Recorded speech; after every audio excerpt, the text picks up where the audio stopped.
Señoras, señores, buenas noches. Viernes 11 de abril del año 2014.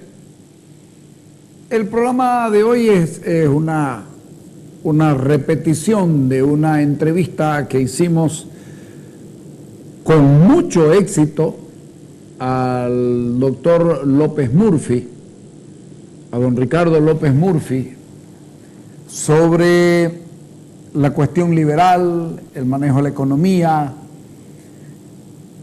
Pocas veces he sentido tanto interés de estudiantes de ciencias políticas, de economistas y de gente ligada al asunto político como con esta entrevista. Hemos tenido otras, sin duda, gente que, igual que nosotros, dijo en su momento, mirá la diferencia, este es un político que habla fuerte, un político que le pone pasión a lo que hace, a diferencia de los políticos nuestros. Yo con todo gusto repriso este programa porque de verdad que valió la pena. Hemos podido grabar, como grabamos siempre, un programa, pero me parece que vale la pena volver a escuchar a Ricardo López Murphy. Tengo el gusto de conversar con don Ricardo López Murphy, presidente de la Fundación Cívico-Republicana. Ha sido ministro de varias cosas, es un intelectual, ha sido un dirigente de Franja Morada, ¿fue usted? Sí. Es de familia radical, ¿no? Sí. Sí. Mi padre, mis abuelos, mi padre fue Partido diputado Centenario. nacional, claro, fue jefe de policía de la provincia de Buenos Aires, que es una fuerza muy grande. Claro, esto fue hace más de 50 años, pero era una fuerza de 30.000 hombres, digo, para tener una idea, no es hoy es una fuerza, la población ha crecido, la policía también, hoy es una fuerza de 65.000 hombres. Estamos hablando de algo que era muy decisivo en esa época y obviamente mi familia tuvo una participación en la vida política y yo desde muy chico he estado expuesto al debate. ¿Cómo se entiende esto de que Franja Morada es la agrupación mayoritaria en las universidades argentinas? Sin embargo, la Unión Cívica Radical no logró ser una fuerza verdaderamente mayoritaria, salvo en el caso de Alfonsín y de la Rúa. Parte es eso, digamos, mi participación en la vida universitaria fue allá a fines de los 60, comienzo de la vida de los 70. En una década muy compleja, dura, ¿no? Muy compleja. En ese momento se procuró agrupar a estudiantes de filiación democrática. Aquí quiero decir, gente que creía en la pluralidad de partidos, en que el Estado era laico, es decir, que no se identificaba ni con una religión ni con una ideología, y que defendía, si usted quiere, la libertad de cátedra, la autonomía de las universidades. Vivíamos en un gobierno militar, o sea, éramos como una expresión de la rebeldía al régimen autoritario. Ese liderazgo de esa época es el que acompaña, no mi caso, porque yo tuve muchas crisis ideológicas, intelectuales en ese periodo, pero mi generación fue la que proveyó los cuadros que acompañaron a Raúl Alfonsín y fue la que llegó. Eso ocurrió unos 13, 14 años después del paso por las universidades. Por eso, si usted recuerda, la generación que acompaña a Alfonsín es una generación que tenía edades de alrededor de 35 años. Señor, sí. Y esa gente se había educado y se había nutrido conceptualmente en ese proceso, que era muy diferente de otros grupos, porque recuerde que otros grupos tomaron el camino de la violencia revolucionaria o tomaron otros rumbos. Esta agrupación tuvo otro tono, era una agrupación, digamos, de un signo más moderado, de un gran peso, y tuvo durante muchos años un gran peso en la vida universitaria. ¿Cómo? A ver, el radicalismo es un partido o por lo menos era un partido que tenía una ideología, que uno la podía ver, la podía encontrar. Con muchos matices, ¿no? Con muchos matices, desde la socialdemocracia, había una corriente liberal, etcétera, etcétera, ¿verdad? Yo diría un partido muy extendido en el tiempo, que fue sufriendo incorporaciones de las modas ideológicas, pero conservó, yo diría, 3 grandes lineamientos que son muy importantes para entender. Era un partido más parecido a los partidos norteamericanos, es decir, tomaba un espectro muy amplio, no era un partido a la europea ideologizado, partido amplio, pero tenía Por eso era cívico. Claro, exactamente, surge como una reacción a la burla al sistema institucional a fines del siglo XIX, es decir, a la defensa de la Constitución. Si usted quiere un programa muy liberal, voto secreto, libre y universal, los principios liberales clásicos. Exactamente, eso era Leandro Alem, que es su fundador histórico. Tuvo también una enorme influencia sobre los problemas de moral administrativa. En aquella época habría un gran rechazo a que las élites usaran el poder para enriquecerse. Entonces el radicalismo tenía la idea de que los partidos formaban transitoria, eran inquilinos del poder, no podían ir a chupar ahí y enriquecerse, que fue una tragedia latinoamericana. Yo diría que el radicalismo recibe una gran influencia de toda la inmensa oleada migratoria, fue también la expresión de la movilidad social, mis abuelos eran inmigrantes, yo no soy un patricio, es decir, yo no vengo de las generaciones que hicieron la independencia de nuestro país, sino vengo de la inmensa oleada migratoria europea. ¿Español-inglés? Es claro, y yo diría que en la español-irlandés. Irlandés.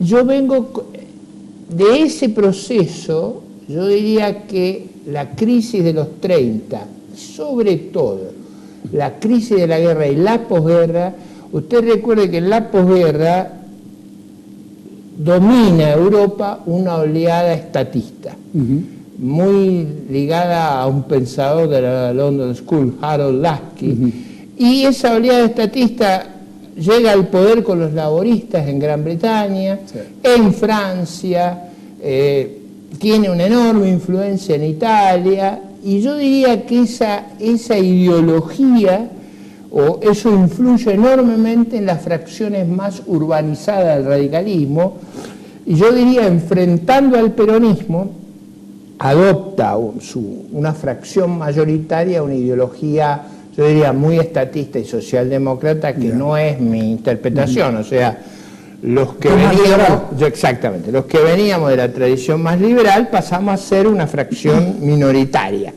Pero con ese acuerdo... Pero eran capaces de convivir en efectivamente. Porque habían federalistas, había unitarios, había... Exactamente. Sobre todo, ¿qué nos hacía convivir? Nos hacía convivir la presencia de un partido como el Partido Peronista, que tenía la idea de identificar el Estado, el gobierno y el partido político como si fuera una cosa, y los que no éramos la antipatria. Es decir, era un... Yo diría que en la resistencia a esas enormidades convivimos.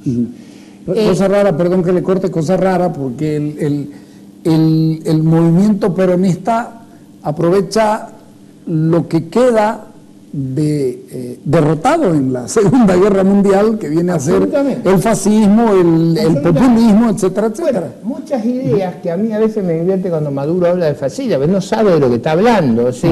Mucho del estilo que ellos tiene mucho que ver con el estilo de Mussolini, es decir, ese estilo de un régimen vertical que se ordena de arriba hacia abajo, y que ordena al país en base a corporaciones, no en base a ciudadanos, que no plantea la alternancia. Entonces yo diría que conviven a partir de allí el radicalismo, expresiones socialdemócratas, expresiones liberales, con un predominio de los sectores socialdemócratas y estatistas, pero sin expulsar a los sectores liberales. Y yo diría que esa convivencia, a veces más agradable, a veces menos agradable, yo diría que ahí aparece una figura muy importante, que es Raúl Alfonsín. ¿Por qué?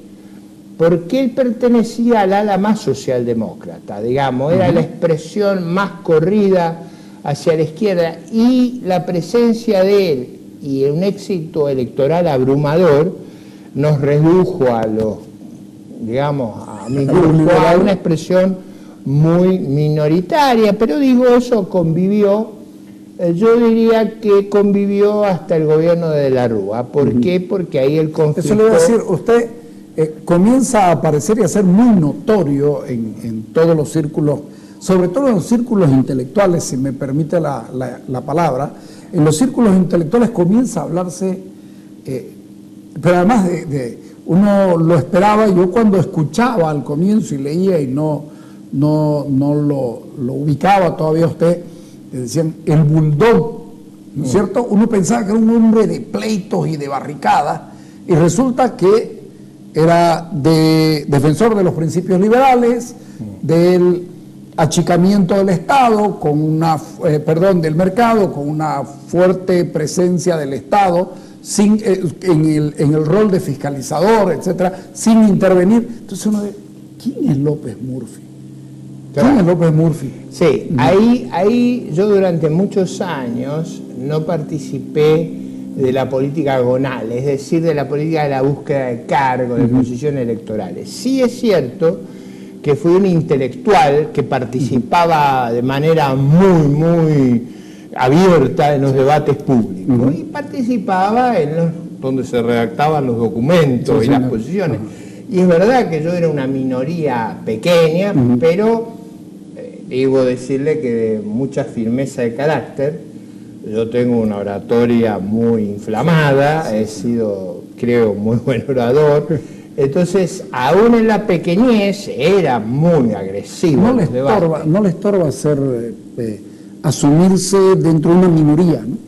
Bueno, era una realidad. Mire, yo siempre tuve una gran obsesión de ir a decir la verdad sin tapujos. ¿Por qué?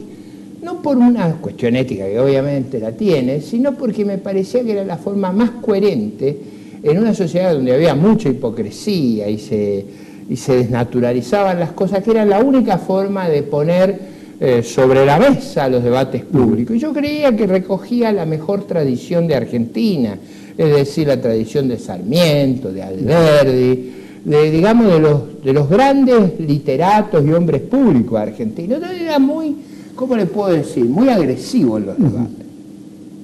También es cierto que en las circunstancias difíciles que vivió mi país, me nombraron ministro de Defensa. Usted no es ministro de Defensa y sostiene, sobre todo en la situación presupuestaria que a mí me tocó ser, con un lenguaje moderado. Entonces, yo era una persona de mucho carácter. Pero yo siempre, cuando decían que yo era serio, que era gritón, que era muy enérgico, es verdad, pero ¿usted vio algún ministro de Defensa que entra bailando salsa a las formaciones militares? Claro. Forma parte, digamos, es casi el physique rol que usted tiene que tener para poder ejercer el cargo. Yo siento que llega a tal punto lo suyo en esto de la intención de decir la verdad y lo antipopular que se convierte, que cuando usted llega a ser ministro de Economía, me corrige si me equivoco, usted plantea la baja o el recorte de los sueldos, un 10%.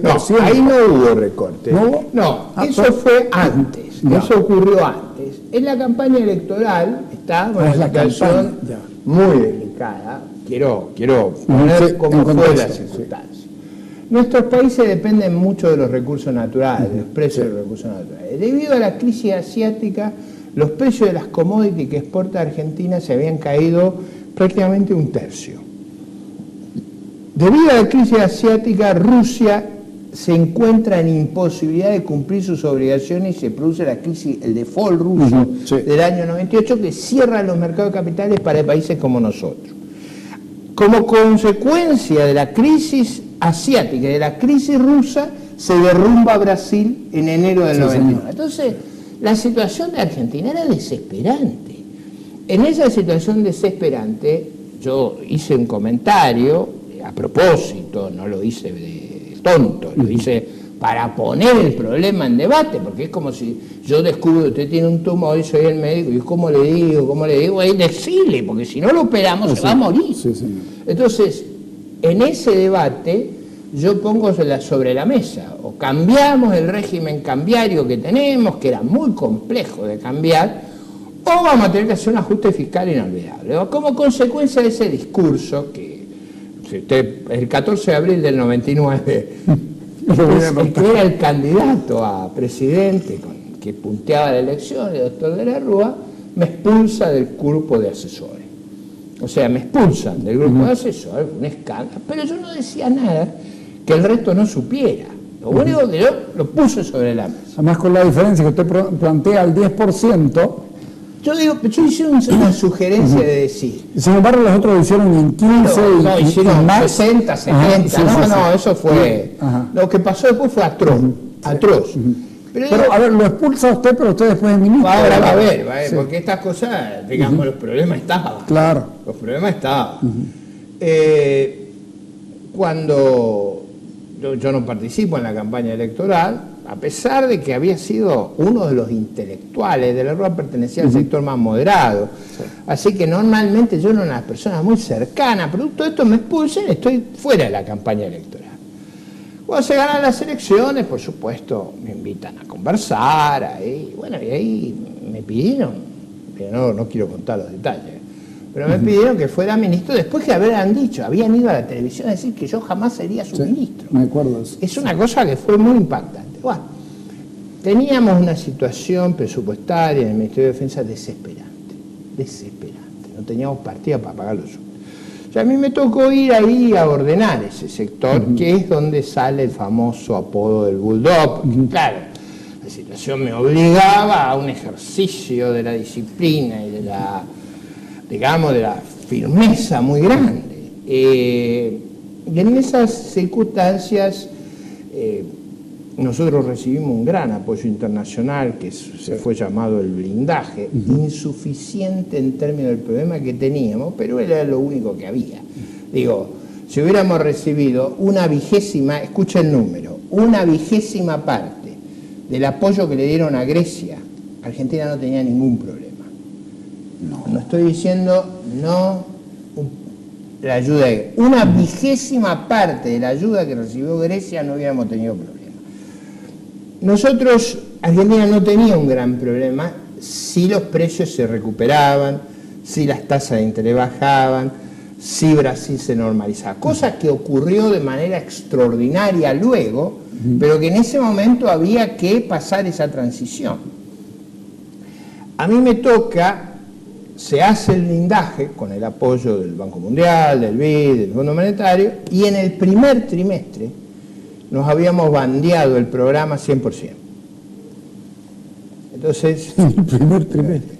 Entonces, cuando se descubre el problema que teníamos, usted ahí tiene muchos problemas. Tiene que decirle a la población y al mundo lo que había pasado y tiene que arreglarlo. Y no es fácil encontrar a alguien que se haga cargo de esas cosas. Ahí ni se cargo. El discurso fue un discurso fuerte. Discurso enérgico, si usted ve el video, está en YouTube, es un discurso enérgico de una voluntad de enfrentar los problemas, no lo que nosotros propusimos. ¿Era posible salir ya en ese momento o ya había que ir frenando la caída? En realidad Argentina no tenía un gran problema. O sea, nosotros teníamos una deuda que era chica, grande para la convertibilidad. O sea, si usted tiene convertibilidad, si usted tiene un régimen de caja de conversión, tiene que tener como Hong Kong. No tiene que tener deuda. Nosotros habíamos estado jorobando con la deuda, o sea, ahí teníamos algún error. Pero lo que nos pasó fue que tuvimos una tormenta perfecta. Se nos derrumbaron los precios de las commodities, nos subieron la tasa de interés, devaluó Brasil, pero devaluó de una manera brutal, entonces se nos conjugó una situación extraordinaria. Pero nuestra economía era sana, nuestras instituciones también organizadas. Si nosotros lográbamos pasar esa adversidad, se nos abría un ancho océano. Más aún, fíjese, la corrección que yo sugerí en ese momento era medio punto del producto. Era una cosita casi, yo le diría, una operación estética. Estética. ¿Qué es lo que ¿Por qué era estética y por qué Rodríguez Zapatero y Rajoy han tenido que hacer una amputación? Porque España tenía un problema estructural muy distinto que el nuestro. Nosotros teníamos un superávit fiscal a largo plazo. Estábamos pagando 2 regímenes de jubilación simultánea, estábamos ahorrando para el sistema de las cuentas personales y estábamos pagando el viejo sistema. Cuando usted proyectaba en el tiempo, teníamos un superávit enorme. Entonces yo lo que decía, usted sabe que yo he nadado mucho en aguas abiertas, yo decía, yo veo la orilla. Pero los demás decían, no sabes lo que nos va a costar nadar hasta esa orilla. Es verdad, había que hacer un esfuerzo, pero si lo hubiéramos hecho, probablemente la Argentina hubiera vivido un milagro económico inolvidable. ¿Por qué razón? Porque con el sistema que teníamos, si las circunstancias se volvían favorables, hubiéramos salido como un Sputnik al espacio. Entonces yo creo que ahí hubo, en ese momento, una gran resistencia por la claridad con que se le explicó a la población qué es lo que se iba a hacer y por qué se iba a hacer. Y esa claridad, ¿qué mensaje tenía? Tenía un mensaje muy importante.